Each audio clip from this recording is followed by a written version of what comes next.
Hello and welcome to the next episode of the Live Your Spa Life show. Spa life is a lifestyle that accepts that accomplishment and harmony coexist. The spa and spa life, the SPA, is for seek power always. That power within you to do your bigger work here in the world.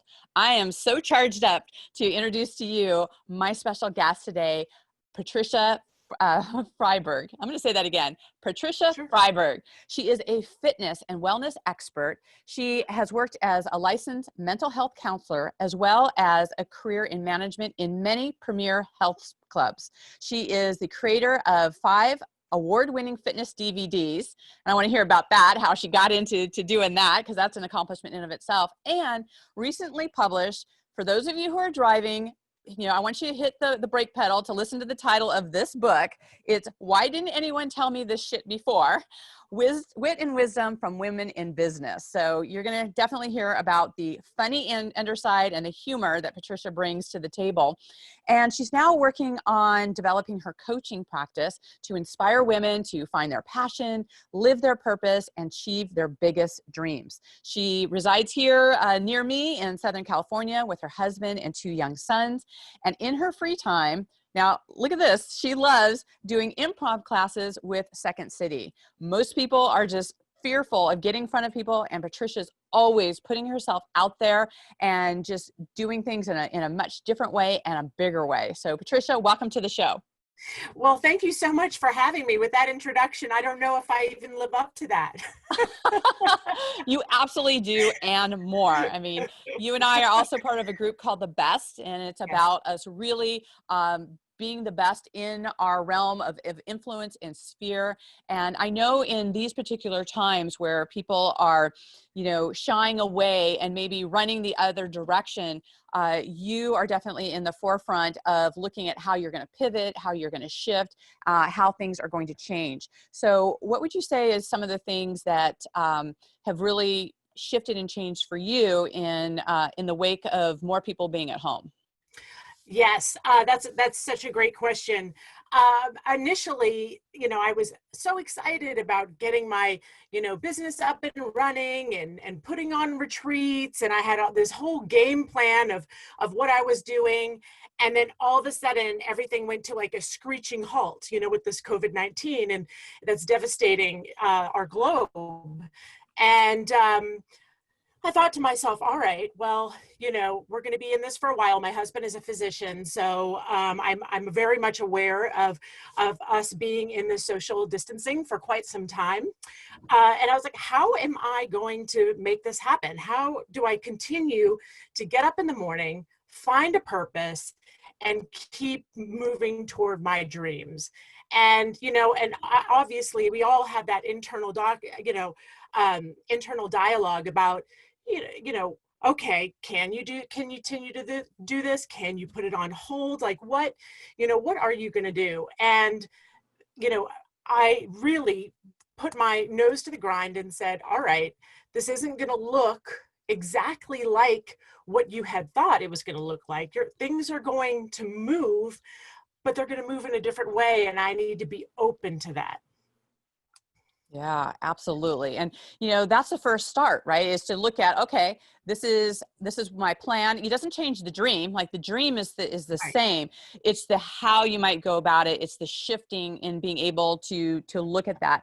Now, we were just chatting about, we have a mutual friend in Petra who wrote the Perfection Detox. I'd love for you to talk a little Yes. bit about, how do you take the power away from fear of failing and getting out of being in perfection? How can, and how being paralyzed in that place can be something that can hold you back, but how do you move away from that fear of failing? That is such a great question. And that's an incredible book by Petra Kolber. And it really rings true. For me, perfectionism has always been one of my distractions or one of my things that get in the way of my success. And how I try to take the power away from it, because I find my perfectionism is paralyzing. So, it halts me. It makes it so that I can't continue on a project or what I'm working on. So how, like different steps that I've done along the way, to help with this is, number one, to take the power away from perfectionism. I look at I walk down what the worst case scenarios would be. So I'll take a walk down and say, all right, well, if this doesn't work out, what happens? And if this doesn't work out, well, then what happens? Or if it isn't your best, then what's the worst, what's the worst thing that would happen? And oftentimes that little tweak, helps. Now, spinning it more in a positive way, which is kind of the way my coaching practice is going, is really around positive psychology, is looking at times that things didn't go my way. Or I don't like to use the word, failing, but yes, times that things did not go the way that I wanted it to, some epic fails, however you want to look at it. The best learning came from those moments. And like, I feel looking back on life, I look at, wow, I'm so glad that that happened, because what I learned in that process was resiliencies, like these big strengths that I have, resiliency, persistence, like those things that are what is going to carry my dream forward now. So that is kind of how I work with perfectionism. Right. Well, that's such a helpful thing to really look at when you recognize it, but then you don't stop there, right? You move through it. You look at, how can I pivot? How can I shift? Can I go through it, around it? What needs to happen? But to Yes. not have that be the end game, to really stop what's happening. And we're seeing that out there where people are, in such fearful states. And, fear serves a purpose. It allows us to actually then go, okay, what am I going to do next? It's when you're in that paralysis is where you're, obviously you can't move and you can't Yeah. shift and change. So I Right. love that by recognizing that, you can see like, okay, how can I pivot and how can I do that differently? Along Exactly. those same lines, when we look at what are some of the things that like disempower us, that keep us from doing the things that we want to do, let's talk a little bit about values, because we all have, our certain set of values. And you talk about noticing when people have a different point of view and how that can be disempowering. Can you elaborate more on that? Absolutely. So, things, the roadblocks that have come along in my life, have been around assuming that others, like walking into a situation, assuming that people have the same value system that I have. And that is often not the case. And I think really acknowledging how, like, some growth that I've had along the way in my years is really honoring, other people's perspective, other people's point of view, and that they're coming into this world with a whole different set of values. So the biggest piece is not assuming that that others are coming at a situation in the same way that I am, with the same value system. Yeah, absolutely. And then, moving through those disempowering things, there are a lot of different things we can do in standing in our power. And, you are definitely been one of those leaders that, we're shifting. Okay, we're now going to online. Let's talk about how you, really shifted the way you were doing things and are now really providing a service using the Zoom platform to allow people to move their body, to really stay within keeping their mind and body sharp as they're moving through this kind of thing. Share a little bit about that pivot. Yes, absolutely. So when I realized that we were going to be in this for quite some time, I'm a workhorse. That's the way I have to keep moving forward. I don't know how to turn it off. And I was thinking, well, what can I do? So when all of our fitness facilities have closed, obviously, through this, and I actually stepped out of the gym even before they call, having my husband as a physician, I stepped away from it sooner, knowing about having to care for my elderly mother. I wanted to make sure that I remained healthy. And so I stepped out a little sooner. What I did find was that putting my finger on the pulse, I realized that people were really struggling, not having a gym to go to or not having the community. And it was less about going to the gym, more about the community.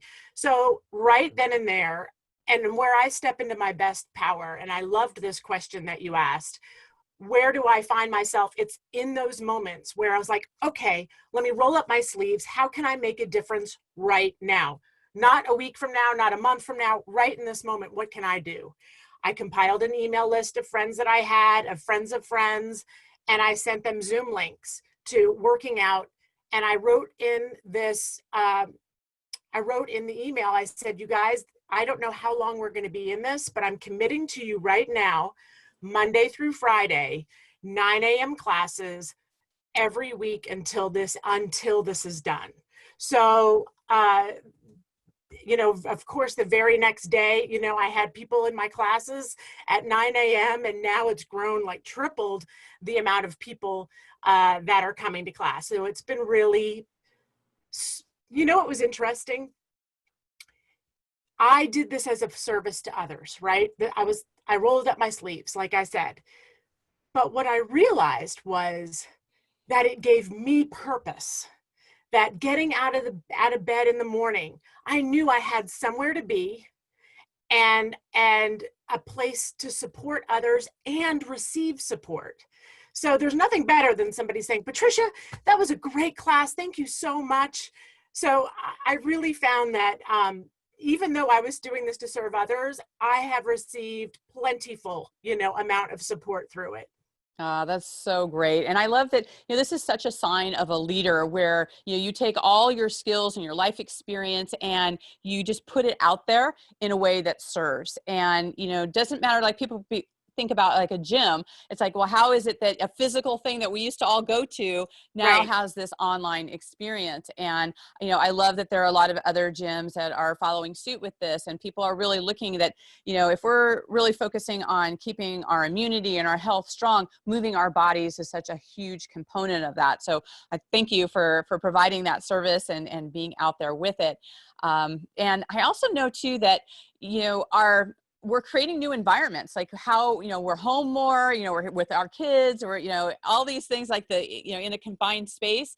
I'd love to ask, because our environments do play such a big part in our mindset and how we feel. We feel differently in our bedroom versus our kitchen or office. These are all different environments that we've provided. So what is your favorite room in your home and why? Okay, that's such a great question. My new favorite room was the room that we never used because it was like the living room space where people come over and we entertain them. That was like the space that we kept pristine. The one that no one can sit on the sofa? Exactly. I have a beautiful gray leather sofa in there that like nobody can go on, and no one eats in there. I have completely moved the furniture out of the way. It is now a fitness studio where I have all of my props and my yoga mats.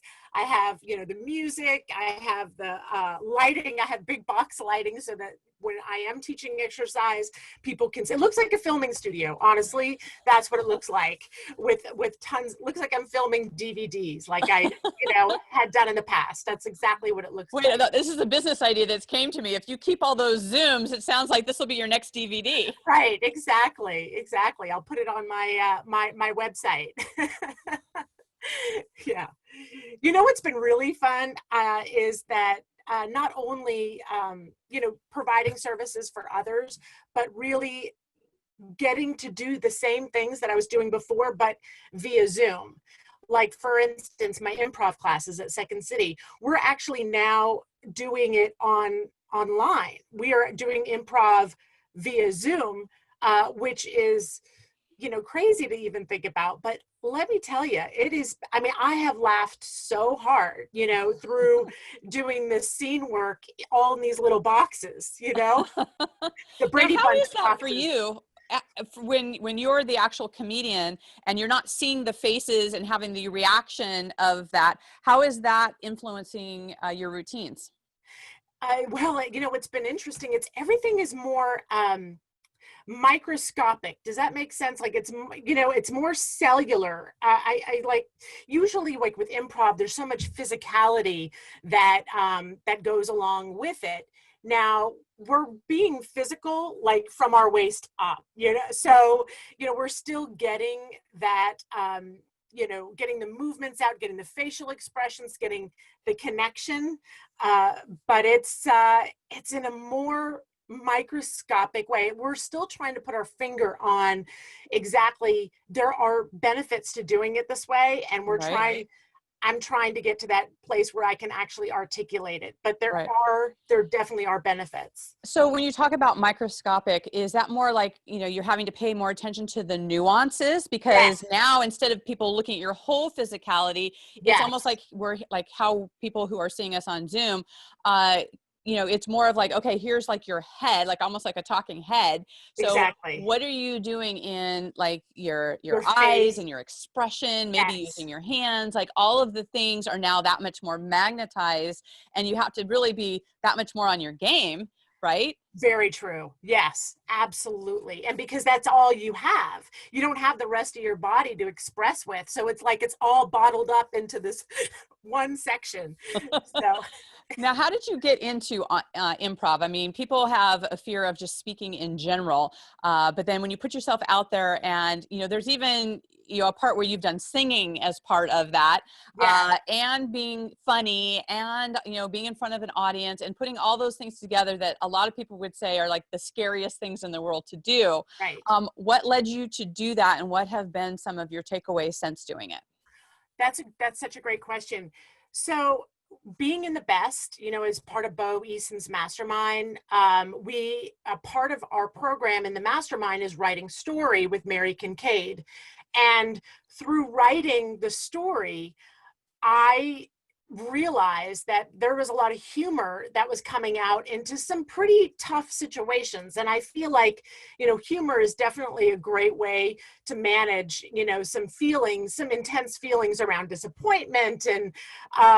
And so through writing those stories and then actually telling them and presenting the stories, I enjoyed it so much. I had no idea. I had so much fun, and it felt natural. It felt like a natural place. Now, here's an interesting thing. Simultaneously, my son had interviewed my mom, Gail McCarthy is her name, about, a biography, right? About our history and our ancestors and all of that. And he said, "Do we have anyone famous in the family?"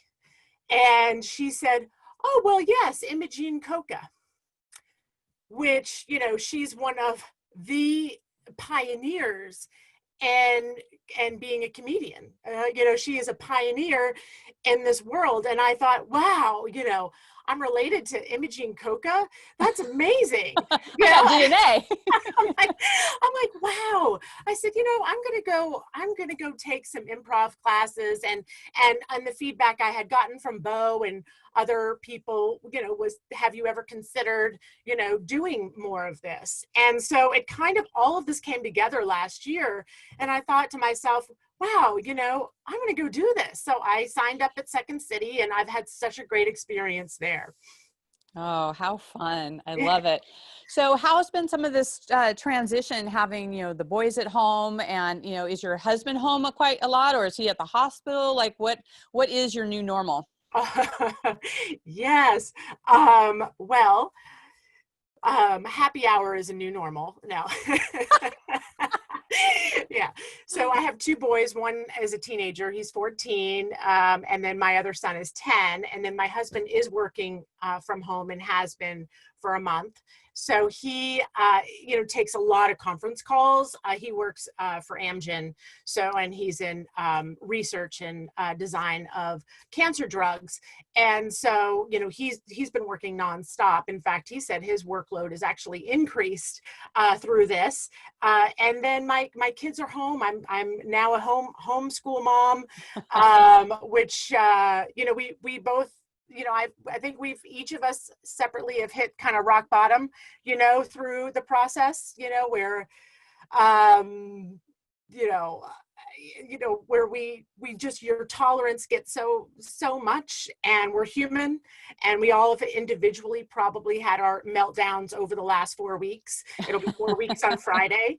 Right. But I will say, I've enjoyed the boys a lot, as far as just this togetherness in our family, that we have game nights, cooking together. You know, I baked bread for the first time in 20 years with my son. That was the one thing, I asked each of them, I said, what would you like to do or learn, during this time? We have, a lot of time together. What do you want? And my little son, Jeffrey, said, I want to learn to bake.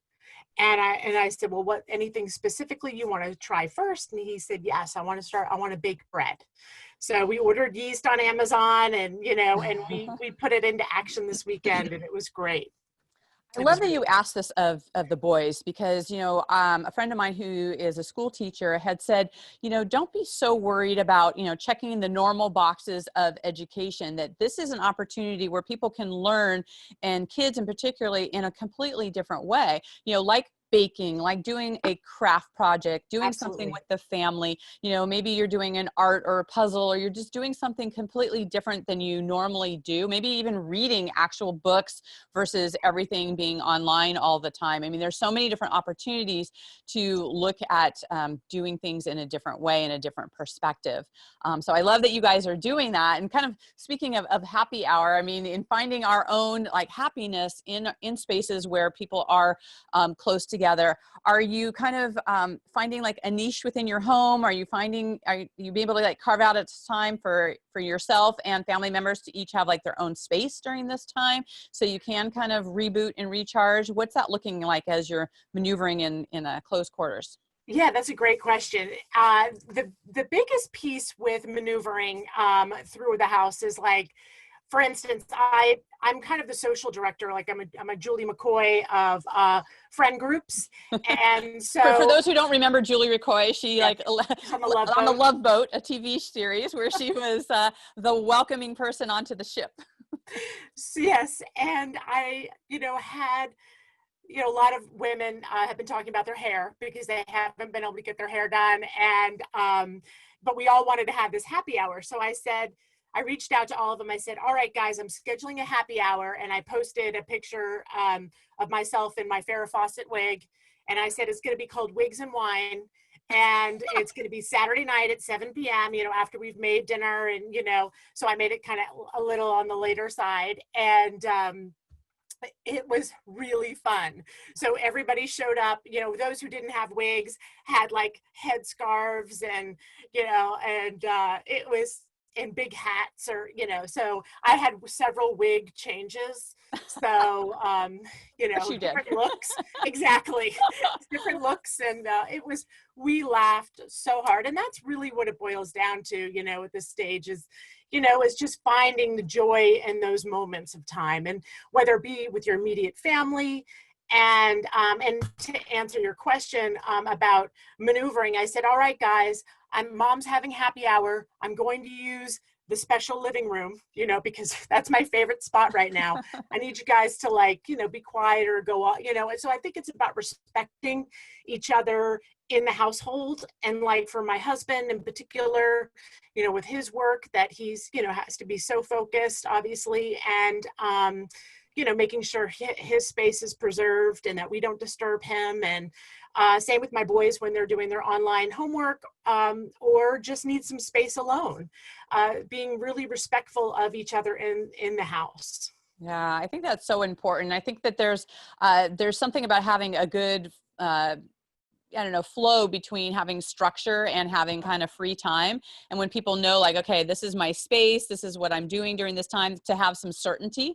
I Right. think that that's like really helpful to have. But I also think it's also fun to have not things on the calendar, and to be kind of like, oh, let's just see what we want to do in this next hour, and have some of that spontaneity, because we know that when we're being spontaneous, that also sparks creativity, and that kind of gets us back into the cycle of, what are the routines and the habits that we know that support us and move us forward. So it's giving us kind of this new opportunity to look at things differently and to operate from a different way. I went to a virtual party this weekend as well. It was a virtual dance party. It was called Saturday Night Unfever.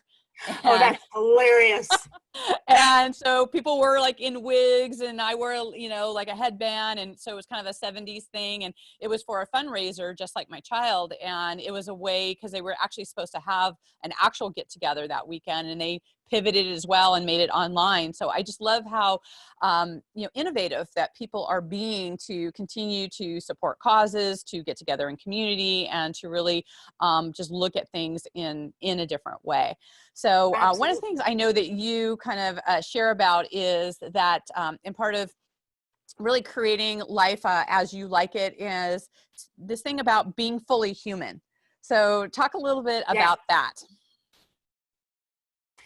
Well, being fully human to me, there's several components. Number one is just being very aware, being aware of myself on a regular basis, having that. I think self-awareness is key, honestly, and relating to other people and checking yourself, like, being self-actualized, really knowing, what makes you tick, or things that light you up, or things that, know that might be your little pitfalls, things like that. But then also showing up no matter what, showing up, being present in that moment in time, not being distracted. And I feel like with this COVID-19, you know, I feel like that has been something I am so much more present than I've been in such a long time. And it's been such a gift. So if there's like a takeaway that I'm going to, is having that space and time to just be. And that's where all the creativity happens. And, and I love that part. Yeah. Also, part of being fully human is really finding humor. Finding humor in being human. And there's nothing funnier than relating to somebody on a level, whether it be, we talk about like, what was your rock bottom moment in this COVID-19? And mine was, I told them it was a country song. I'm high on bleach and whiskey. And here's the story about that. I was, cleaning the refrigerator, scouring it with bleach. And then I went up to grab, something out of a high cabinet and knocked an entire bottle of whiskey on the ground. So I had bleach and whiskey, shattered glass. And I'm just like, I kind of wanted to cry, but then I was wanting to laugh too,